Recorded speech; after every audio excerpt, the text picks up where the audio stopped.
Good morning, sir. Good morning, sir.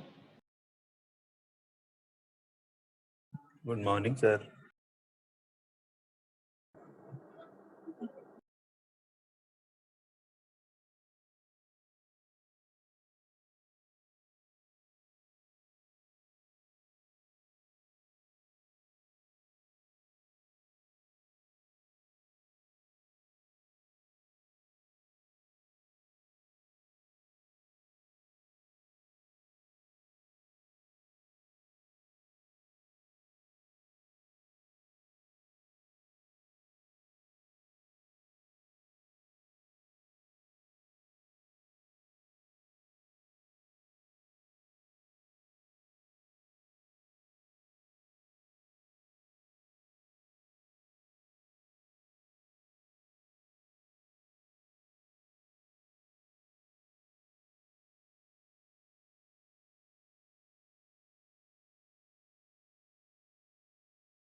Hello.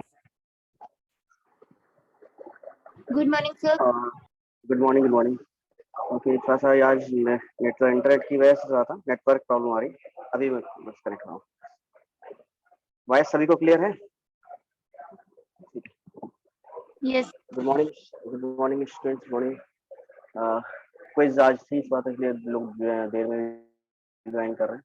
आपकी भी quiz थी, मेरी थर्ड ईयर की। ओके, तो आज बेसिकली हम लोग को करना क्या है कि जो आपका लोग लास्ट यूनिट पढ़ चुके हैं सेकंड यूनिट, जो फर्स्ट एंड सेकंड यूनिट जो आपके क्वेश्चन थे वो digital electronics part, digital electronics को कहते हैं, उनके फीचर्स और कैसे आपका चीजें वहाँ पे स्टोर की जाती हैं, उसमें कंपोनेंट्स हम लोगों ने देखे, फिर गेट का कॉम्बिनेशन, सारी चीजें। फिर सेकंड यूनिट में हम लोगों ने एप्लीकेशन देखा कि कैसे डी मल्टीप्लेक्सर, डिकोडर और ये सब बहुत सारे कंपोनेंट्स, डिजिटल कंपोनेंट्स को बोलते हैं, वो बनते हैं। अब जो हमारे थर्ड एंड फोर्थ यूनिट, आज से हम लोग थर्ड यूनिट का इंट्रोडक्शन दे रहे हैं। थर्ड और फोर्थ यूनिट जो है आपकी बेसिकली ये कंप्यूटर ऑर्गेनाइजेशन, क्योंकि आपका सब्जेक्ट जो दिया हुआ है digital electronics and computer organisation है। तो डिजिटल इलेक्ट्रॉनिक्स पार्ट में फर्स्ट यूनिट आपने किया था, इसमें कि बेसिक्स था डिजिटल इलेक्ट्रॉनिक्स का, फिर सेकेंड यूनिट में उसका एप्लीकेशन था, थर्ड यूनिट ऑर्गेनाइजेशन से रिलेटेड है, कंप्यूटर ऑर्गेनाइजेशन से रिलेटेड। इसको समझते हैं क्या होता है। जो कंप्यूटर ऑर्गेनाइजेशन सिंपल आपका है,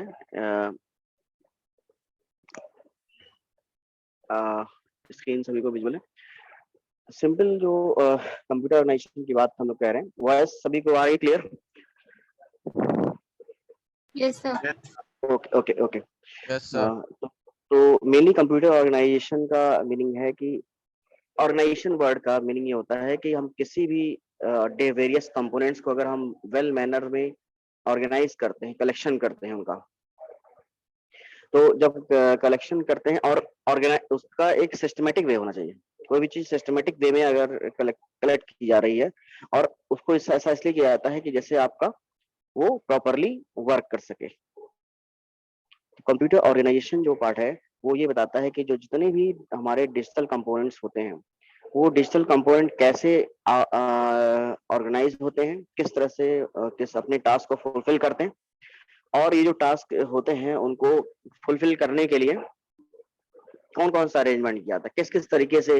अब यहाँ पे जैसे कि अभी जो कंपोनेंट हम लोगों ने लॉजिक गेट, रजिस्टर और इनकोडर डिकोडर से पढ़ा था, अब इन ये सब किस काम के आते हैं, इनका वर्क क्या है, कहाँ पे प्रोसेसर या कहाँ पे सिस्टम में इनको यूज किया जाता है। तो ये सारी चीजें आपकी कंप्यूटर ऑर्गेनाइजेशन में आती हैं। जैसे कि आपके सामने एक ब्लॉक डायग्राम बना हुआ है सामने, उसमें दिख रहा है कि जिसमें आपको बेसिक, थोड़ा बड़ा कर देता हूँ, बेसिक कंप्यूटर डिस्क्रिप्शन दिखाया गया है कि अगर कंप्यूटर की बात कहें तो इसमें ये ब्लॉक डायग्राम। अब ब्लॉक डायग्राम क्या होता है, अगर ब्लॉक डायग्राम आपने पढ़ा भी था फंडामेंटल में, कि एक ऐसा कॉन्सेप्चुअल डायग्राम जिसमें कि हम चीजों को वेल मैनर में देखते हैं। जैसे कि आपका कंप्यूटर की बात अगर आप कहते हैं तो बेसिक लेमैन में उसमें मेमोरी होती है, प्रोसेसर होता है, इनपुट डिवाइसेस होते हैं, इस तरह से कंप्यूटर वर्क करता है। तो ब्लॉक डायग्राम क्या है कि इसका basic structure of digital computer. Digital computer के अंदर आपके सामने एक डायग्राम बना हुआ है, तो उसमें इनपुट, ये इसेंशियल चीजें हैं, इनके बिना हम कंप्यूटर को नहीं विजुअलाइज कर सकते हैं। तो फर्स्ट होता है कि आपका, हम यहाँ से चलते हैं, लेफ्ट इनपुट डिवाइस है। तो इनपुट डिवाइसेस क्या करती हैं, वो सारी डिवाइसेस, वो सारे पेरिफेरल्स जो आप जानते हैं, जैसे कि सपोज करिए keyboard, mouse, anything which are used to put the input to the computer, जिसके थ्रू हम इनपुट दे सकते हैं कंप्यूटर को, तो वो सब चीजें इनपुट डिवाइस लाती हैं। और अब इससे हम यूजर इंटरेक्ट करते हैं, input device use to interact the user, इस तरह से हमने पढ़ा है।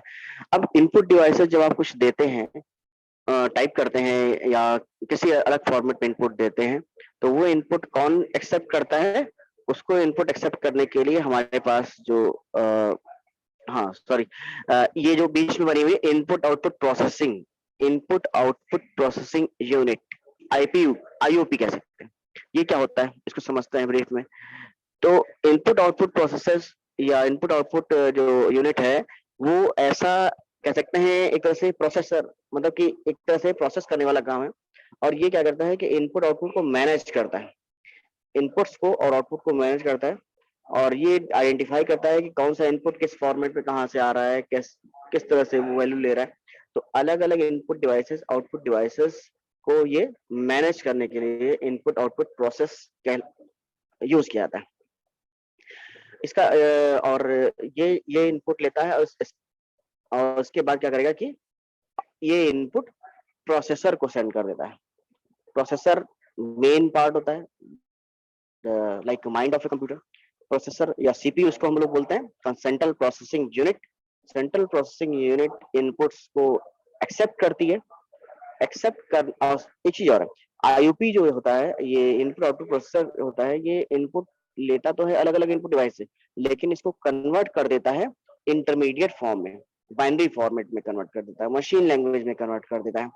ऐसा क्यों करता है, ऐसा हम लोग को ऐसे इसलिए पता है क्योंकि हम जानते हैं कि कंप्यूटर में जो भी चीजें होती हैं वो सब बाइनरी में यूज की जाती हैं।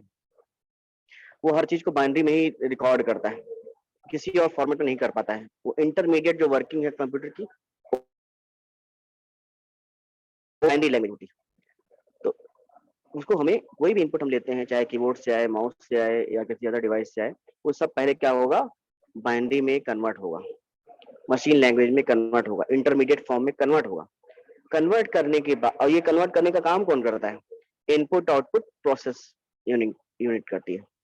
अब कन्वर्ट करने के बाद ये भेज देती है किसको, प्रोसेसर को, सीपीयू को कह सकते हैं, या सेंट्रल प्रोसेसिंग यूनिट। ये मेन पार्ट है कंप्यूटर का, हार्ट ऑफ द कंप्यूटर। तो ये क्या करेगा कि उस जो भी इनपुट कन्वर्टेड आया है उसको प्रोसेस करता है, एग्जीक्यूट करता है। इसके अंदर बहुत सारे एल्गोरिथम, बहुत सारे इंस्ट्रक्शंस होते हैं, वो उसको एग्जीक्यूट करेगा। एग्जीक्यूट करने के बाद आउटपुट जनरेट करता है, और आउटपुट जनरेट करने के लिए वो उसको स्टोर कर सकता है।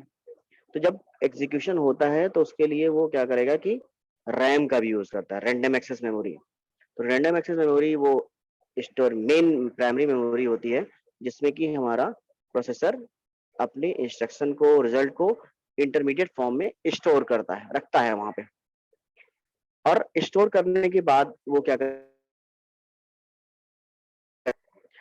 उसको रैंडम एक्सेस मेमोरी को स्टोर करेगा, और इसके साथ साथ रिजल्ट भी स्टोर कर सकता है। कोई भी अदर इनपुट चाहिए तो वो भी ले सकता है। तो रैम का यूज हमेशा स्टोरेज के लिए। अब आउटपुट आता है, तो आउटपुट हमें यूजर को दिखाना भी है। तो आउटपुट को अगर यूजर को शो भी करना है तो उसके लिए भी प्रोसेसर को क्या चाहिए कि रैम की जरूरत पड़ती है, रैंडम एक्सेस मेमोरी उसे चाहिए। और वहां से वो आउटपुट जो भी उसने निकाला है प्रोसेसर ने, उसको वो क्या करेगा, फिर से गेट करेगा। गेट करने के बाद फिर उसको क्या करेगा कि किसको भेज देता है, इनपुट आउटपुट प्रोसेस आईओपी को भेजता है। ये देखिए यहाँ पे एलिमेंट बना हुआ है, आईओपी के पास सेंड कर देता है। अब आईओपी मैंने बताया था, इसका नाम देखिए इनपुट आउटपुट प्रोसेस है। इनपुट वाला काम, इनपुट वाला तो काम इसने कर लिया।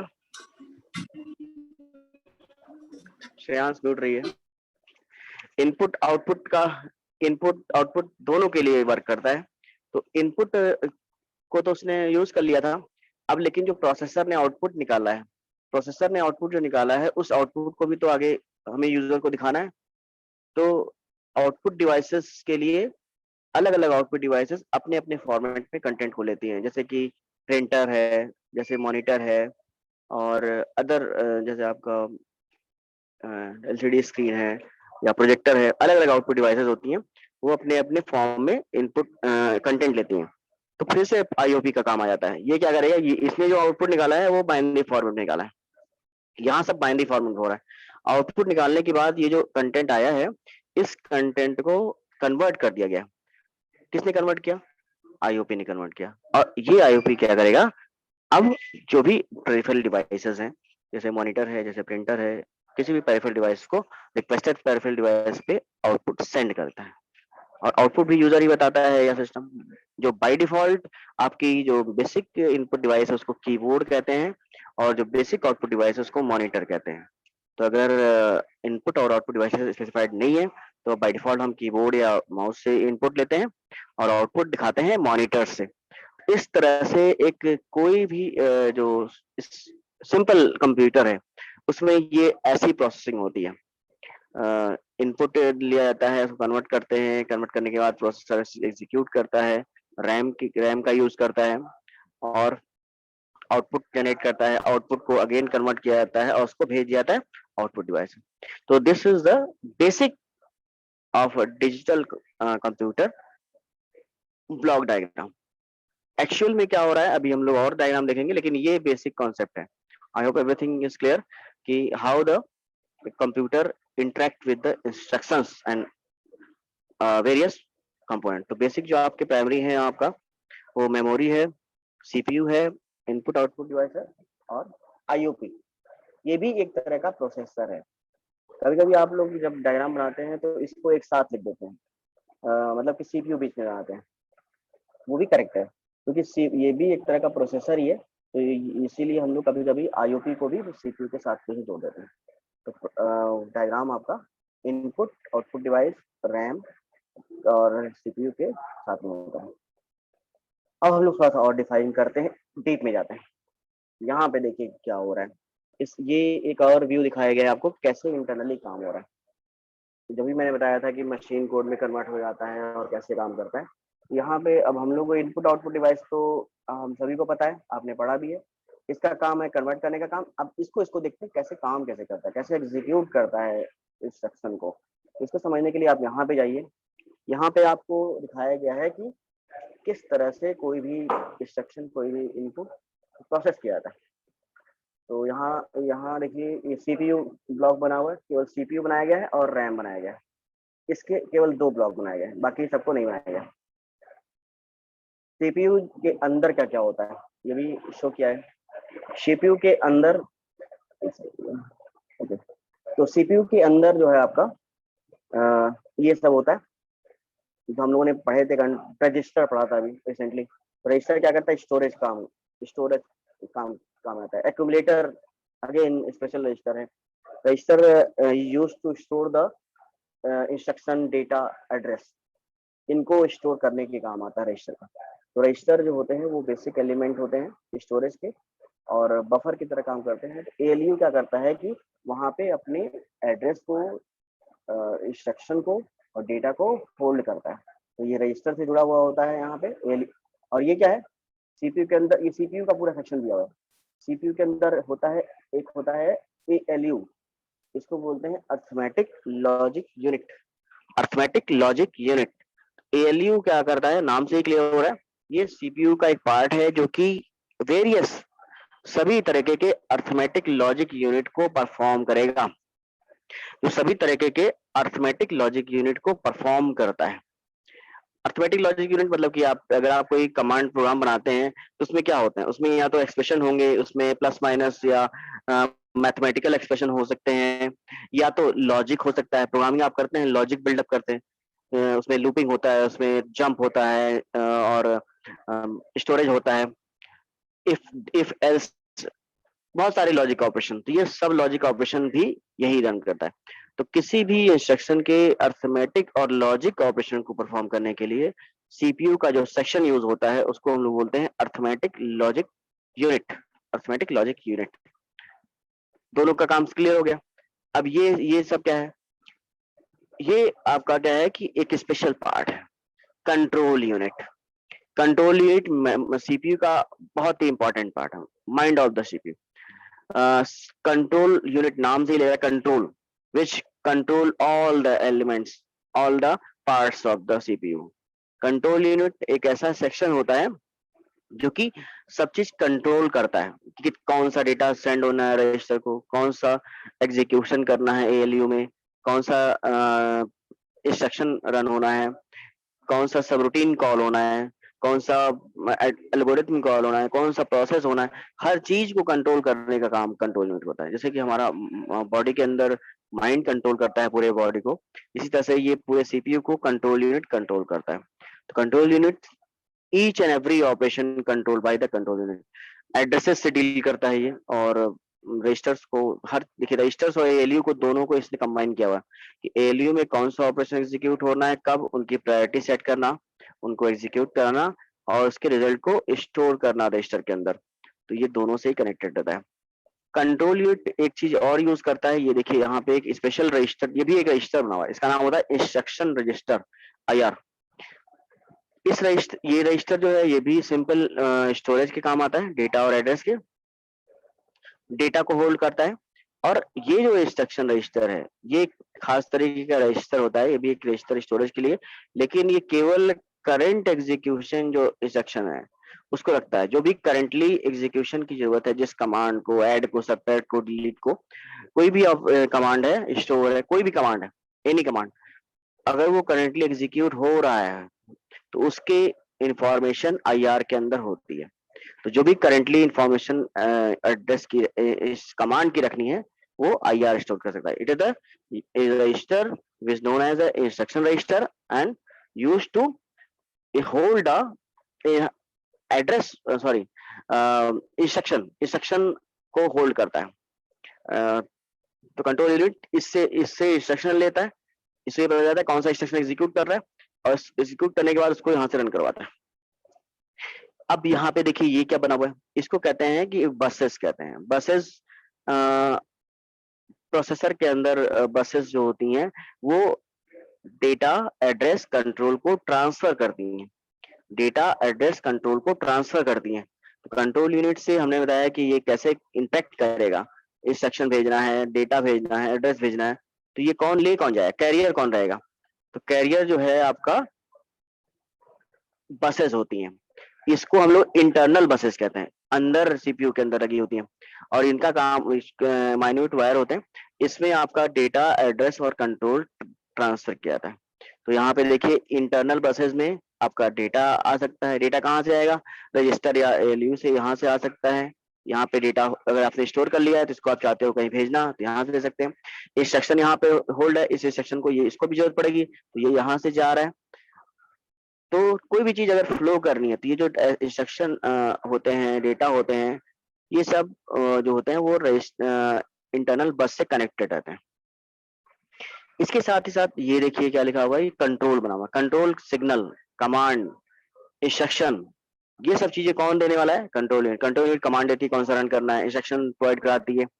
इंस्ट्रक्शन इसको कहाँ मिलेगा? IR से मिलेगा। तो ये जो है कंट्रोल भी है। तो जो आपका बसेस होती हैं कंट्रोल होती हैं किसके थ्रू? कंट्रोल यूनिट के थ्रू। और इसमें आपका डेटा, एड्रेस, इंस्ट्रक्शन तीनों ही फ्लो होता है। ये क्या है? आपका मेमोरी कंट्रोलर है। मेमोरी कंट्रोलर एक ऐसा पार्ट होता है जो कि मेमोरी को कंट्रोल करता है, रैम से इंटरेक्ट करता है कि रैम में क्या जाना है क्या नहीं जाना है, ये सब चीजें इसमें होती हैं। रजिस्टर्स में तो आपका टेम्परेरी डेटा रहता है, लेकिन यहाँ पे आपका थोड़ा सा ज्यादा डेटा रहता है। तो जब से कोई एग्जीक्यूशन हो जाता है तो वो मेमोरी में भेज जाता है, और अगर कोई इंस्ट्रक्शन लेना होता है तो यहाँ से ले लिया जाता है। तो एड्रेसेस जो होते हैं, जो कि हमें डेटा एक्सेस भी करना है तो हम एड्रेसेस भेजते हैं, और कोई भी डेटा मेमोरी के अंदर किसी पर्टिकुलर एड्रेस पे स्टोर रहता है तो एड्रेस भेजा जाता है। साथ ही साथ डेटा का ट्रांसमिशन होता है, बोथ एंड। डेटा इनपुट जा रहा है, आउटपुट भी आ रहा है, कैलकुलेट होने के बाद आउटपुट भी आ रहा है। तो डेटा का सेंडिंग एंड रिसीविंग हो रही है, और एड्रेस भी ले जा रहा है।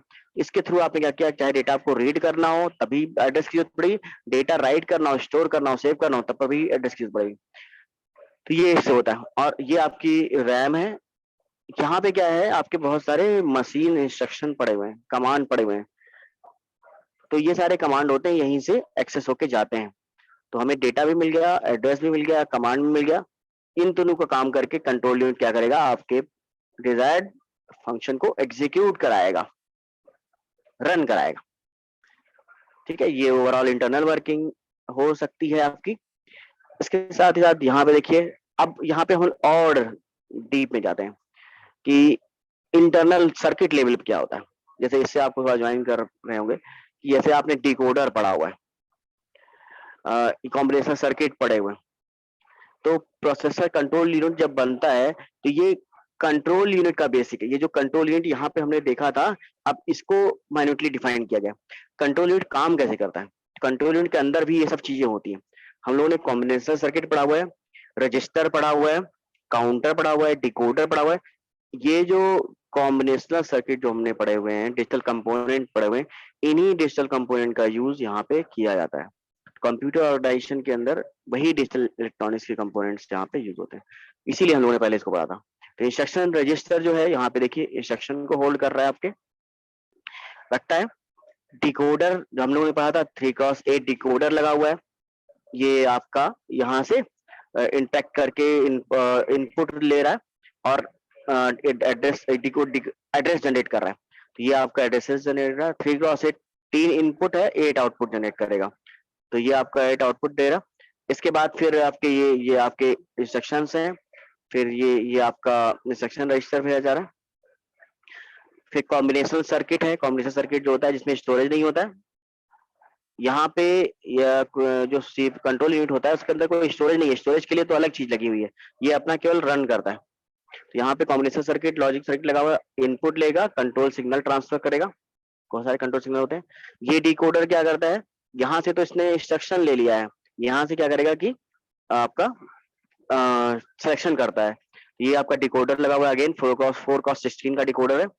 और यहाँ पे सीक्वेंशियल काउंटर लगा हुआ है, 1 by 1 इंक्रीमेंट, क्लियर, क्लॉक, ये सारी चीजें इसमें एक्सेस करके ये डायग्राम इसलिए शो किया मैंने क्योंकि जैसे आपको ये आप कनेक्ट कर सको अपने आप को कि कैसे आपने डिजिटल कंपोनेंट पढ़े थे, डिकोडर पढ़े थे, कॉम्बिनेशन सर्किट पढ़े थे, इनकोडर पढ़े थे, उनका यूज कहाँ पे है, काउंटर का यूज कहाँ है, वो यहाँ पे यूज हो रहा है। कंट्रोल यूनिट के अंदर आपका डिकोडर यूज हो रहा है, काउंटर भी यूज हो रहा है, और कॉम्बिनेशन लॉजिक सर्किट भी यूज हो रहा है, रजिस्टर भी यूज हो रहा है। तो ये बहुत सारे कॉम्बिनेशन सर्किट मिला के एक कंट्रोल यूनिट बना हुआ है जो कि प्रॉपर वर्क कर रहा है आपके सिस्टम को रन करने के लिए, कंट्रोल करने के लिए।